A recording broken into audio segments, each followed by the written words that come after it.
I'm Tiffany Stern, and I'm a professor here at Oxford. I'm Professor of Early Modern Drama, and I also teach here at University College, where I teach 16th to 18th century literature.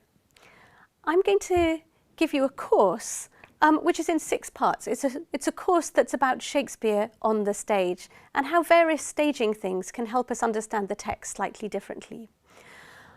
Firstly, I'm going to look at actors, their rehearsal, and the parts they were given. Secondly, I'm going to look at the theatre itself, the theatre's hell and the theatre's heaven, and how the theatre was a kind of prop. Thirdly, I'm going to look at actual props, the things that actors brought on stage into those theatres. Fourthly, I'm going to talk about the different theatres in which Shakespeare's plays were performed, some outdoors and some indoors.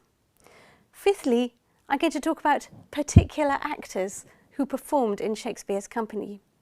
And sixthly, as a sort of bonus track, I'm going to talk about time and the different instruments through which theatrical time was told.